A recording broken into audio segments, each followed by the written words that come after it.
আসসালামু আলাইকুম viewers, welcome back to my miracle kitchen. আমি আজকে আপনাদের জন্য খুব মজার একটা ডেজার্ট আইটেম শেয়ার করব, আর যেটা কেক হবে, আবার মালাইয়ে ভরপুর, আর যাকে বলে কি না মালাই কেক। এই ডেজার্টটা কিন্তু খেতে ভীষণ মজা লাগে। তো আপনারা বাসায় করলে কিন্তু বুঝতে পারবেন আসলে এটা কতটা মজা, আর যারা খেয়েছেন তারা অবশ্যই জানেন এটা কত মজার একটা ডেজার্ট আইটেম। গেস্ট আপ্যায়ন করতেও কিন্তু এই ডেজার্টের কোনো জুড়ি নেই। তো বাসায় গেস্ট আসলে আমরা দই মিষ্টি যেমন খাবারের লাস্টে সার্ভ করি, ঠিক সেই রকম যদি এই মালাই কেকটা সার্ভ করা হয়, সেটা কিন্তু অন্যরকম একটা ব্যাপার হবে। এটা খুব কমই সাধারণত করা হয়ে থাকে, বেশিরভাগ দই মিষ্টিই দেওয়া হয়ে থাকে। তো এটা করলে কিন্তু গেস্টরাও সারপ্রাইজড হয়ে যাবে, তারা বুঝতেই পারবে না যে এটা আপনি ঘরে নিজে বানিয়েছেন। তারা কিন্তু নিশ্চয়ই ধরেই নেবে যে এটা আপনি বাজার থেকে কিনে এনেছেন। তো তাহলে চলুন কথা না বাড়িয়ে আমি এই সুন্দর মালাই কেকের রেসিপিটি আপনাদের একবার দেখিয়ে দিই। অনেক মজার এই মালাই কেকটি করার জন্য আমি একটা বাটিতে রুম টেম্পারেচারের 3টা ডিম নিয়েছি। তো ফ্রিজে থাকলে কিন্তু আপনারা কমপক্ষে 1 ঘন্টা আগে ডিম নামিয়ে রাখবেন। তো 2টা ডিমের কুসুম আমার ভেঙে গিয়েছে। এখন আমি এটাকে বিট করে নেব একদম লো স্পিডে। কখনও বিটার মেশিন দিয়ে হাই স্পিডে বিট করবেন না, এতে বিটার মেশিনটা খুব তাড়াতাড়ি নষ্ট হয়ে যাবে। মিডিয়াম অথবা লো স্পিডে বিট করবেন। তো আমি একদম লো স্পিডে ডিমগুলোকে বিট করে নিচ্ছি। আর একটা কথা, 1 মিনিটের বেশি কখনো টানা বিট করতে যাবেন না। এগুলো কিন্তু আপনার বিটার মেশিনটা ভালো রাখার জন্য ছোট ছোট কিছু টিপস। আর টানা বিট করলেও বিটার মেশিনটা নষ্ট হয়ে যেতে পারে। 1 মিনিট পর পর একটু বন্ধ করে তারপর বিট করবেন। 2-3 মিনিট বিট করার পর যখন ডিমগুলোকে হালকা একটু সাদা দেখাবে, তখন এখানে আমি 1/2 কাপ পরিমাণ চিনি নিয়েছি। চিনিটা আমি 3 থেকে 4 বারে দিয়ে বিট করে নেব।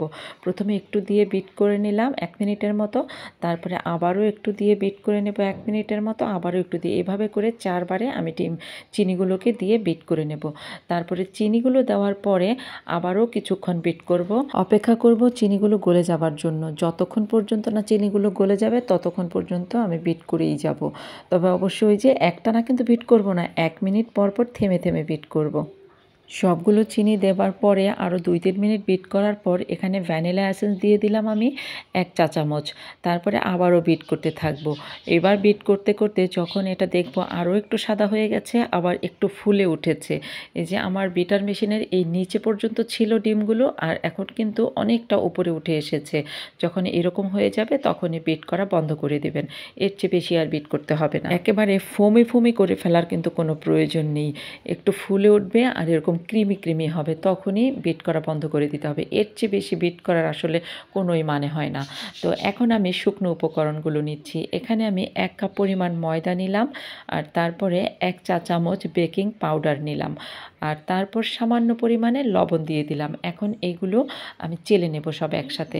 আপনারা চাইলে আগেও একটু চেলে রেখে দিতে পারেন একটা বাটিতে, তো আমি এখন চালছি। এখন এখানে চেলে নিব সরাসরি ডিমের মিশ্রণটার উপরে। তো অল্প অল্প করে কিন্তু চেলে নেব, অল্প একটু চেলে নিলাম। তো এখন এগুলো আমি আগে মিশিয়ে নেব। তো হ্যাঁ, আমি স্প্যাচুলা দিয়ে কিন্তু আলতো হাতে মেশাতে পারতাম, কিন্তু একটু সময় লাগে বেশি। আর এখানে আমি বিটার মেশিন দিয়ে করছি, এটা কিন্তু লো স্পিডে করবেন, ভুলেও কিন্তু মিডিয়াম স্পিডে করবেন না, একদম লো স্পিডে অল্প একটু করবেন, প্রায় 30 সেকেন্ডের মতো। তারপরে আবারও একটুখানি চেলে দিয়ে দিলাম, এগুলোও আবার 30 সেকেন্ডের মতো বিট করে নিলাম। তারপরে বাকি যেটুকু ছিল সেটুকুও আমি আবার এক্ষুনি দিয়ে দিলাম। তারপরে আবারও আমি 30 সেকেন্ডের মতো বিট করে নিলাম। টোটালে আমি বিট করলাম 1.5 মিনিট।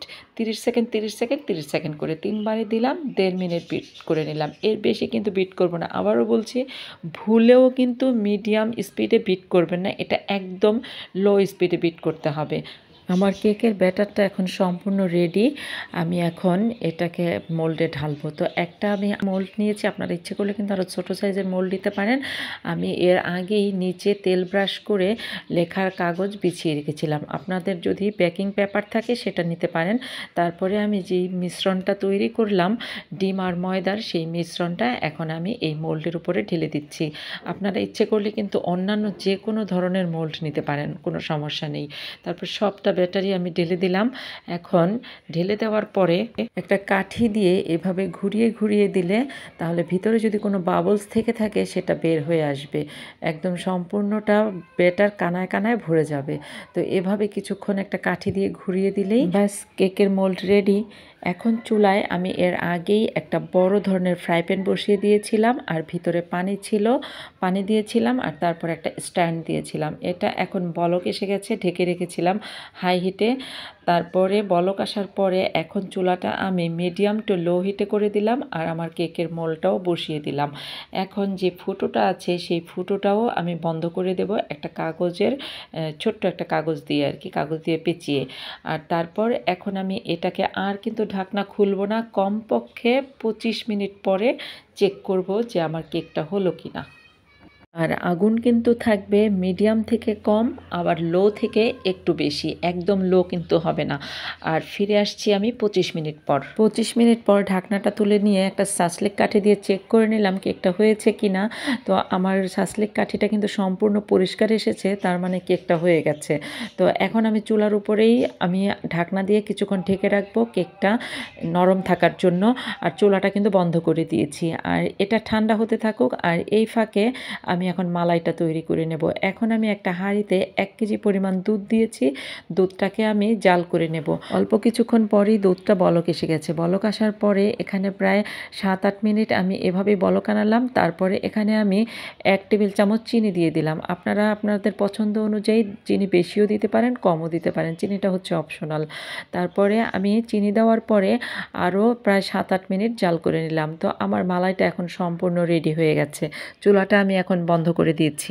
মালাইটা এখন আমি ঠান্ডা হওয়ার জন্য অপেক্ষা করব। তো অল্প কিছুক্ষণ পরেই কিন্তু মালাইটা প্রায় ঠান্ডা হয়ে গেছে আর আমি এদিক দিয়ে কেকটাও নামিয়ে নিয়ে এসেছি। কেকটা আমি রেখে দিয়ে মালাইটার কাছে গিয়েছি আর এদিক দিয়ে আমার ছোট ছেলে কেক এদিক দিয়ে তুলে কতটুকু খেয়ে ফেলেছে। তো যাই হোক, ছোট বাচ্চারা থাকলে এরকম করবেই। কেকটা আমি সাইড দিয়ে একটু চাকু দিয়ে আলগা করে নিচ্ছি। এখন আমি একটা প্লেটের মধ্যে কেকটা মোল্ড আউট করে নিলাম। তো আমি কিন্তু লেখার কাগজ দিয়েছিলাম বাচ্চাদের খাতার, তো এই জন্যই লেখাগুলো দেখা যাচ্ছে আর কি। আপনারা কিন্তু ইচ্ছে করে লেখা ছাড়া কাগজও দিতে পারেন। কেকটা দেখেছেন কত সুন্দর হয়েছে, কত সুন্দর সফট হয়েছে। এখন কোনো একটা টুথপিক অথবা সাসলিক কাঠি দিয়ে কেকটাকে একটু এভাবে খুঁচিয়ে খুঁচিয়ে নিতে হবে, যাতে আমি মালাইগুলো দিলে কেকটার ভিতরে খুব ভালো মতো ঢোকে। কেকটাকে খোঁচানো হয়ে গেছে, এখন আমি কেকটাকে উল্টে নিলাম। তো এই দিক থেকেও কিন্তু আরেকটুখানি খুঁচিয়ে নিতে হবে। তো এইভাবে খোঁচানো হয়ে গেলে আস্তে আস্তে করে মালাইগুলো ঢেলে দিতে হবে। তো আমি একটা কাপে মালাইগুলো নিয়ে নিলাম। তো এখান থেকে একটু একটু করে ঢেলে দিচ্ছি, যাতে কেকটা সম্পূর্ণ মালাইটা সোপ করে নিতে পারে। দেখলেন তো মালাই কেকটা তৈরি করা কতটা সহজ এবং কতটা মজার, খেলেই বুঝতে পারবেন। এটা কিন্তু অনেক বেশি খরচ না, খুব অল্প কিছু উপকরণ দিয়েই খুব সহজেই ঘরে তৈরি করা যায়। এই ধরনের একটা ডেজার্ট দোকান থেকে কিনে আনতে গেলে কিন্তু প্রচুর খরচ, আর যদি ঘরে তৈরি করা যায় তাহলে কিন্তু প্রায় অর্ধেক খরচ কমে আসে। তো যাই হোক, আমার ভিডিওটা যদি একটুও ভালো লেগে থাকে প্লিজ একটা লাইক দিবেন, ফ্রেন্ডস অ্যান্ড ফ্যামিলিতে শেয়ার করবেন, যাতে আপনাদের ফ্রেন্ডরাও জানতে পারে এরকম সুন্দর একটা রেসিপি যাতে ঘরেই খুব সুন্দরভাবে করা যায়। আর তারপরে এখানে আমি পেস্তা বাদাম কুচি করে রেখেছিলাম, কাজু বাদাম কুচি, আর হচ্ছে এখানে চেরি কুচি করে রেখেছিলাম। এগুলো খুব সুন্দরভাবে উপরে ছড়িয়ে দিলাম। আর যদি আমার এই চ্যানেলটায় আপনারা নতুন হয়ে থাকেন তাহলে প্লিজ আমার চ্যানেলটা সাবস্ক্রাইব করে অলে সেট করে রাখবেন। আমি পরবর্তী ভিডিও দেওয়ার সাথে সাথেই আপনারা সবার আগে নোটিফিকেশন পেয়ে যাবেন।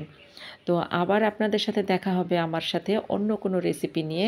আর আপনাদের যদি কোনো রেসিপি দেখতে ইচ্ছে করে আপনারা কমেন্ট করে জানাবেন আমাকে, আমি সেই রেসিপিটা দেওয়ার চেষ্টা করব।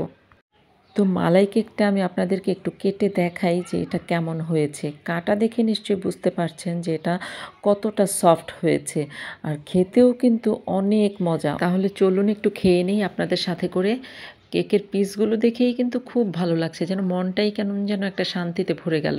আর কেকটা কাটা দেখে তো বুঝতেই পারছেন এটা কতটা সফট, আর ভিতরে কি সুন্দর এই যে জালি জালি দেখা যাচ্ছে। এই জালির ভিতরে সবটা মালাই ঢুকে কিন্তু এটা আরও এতটা সফট হয়ে আছে যে খেতে তো দারুণ লাগছে, এত সফট আর এত টেস্ট। আসলেই আপনারা একবার হলেও বাসায় ট্রাই করবেন। আমি আশা করি আপনারা ভীষণ পছন্দ করবেন, আর বাসায় করলে আমাকে জানাতে কিন্তু ভুলবেন না। আজকের মতো এখানেই শেষ করছি। আল্লাহ হাফেজ।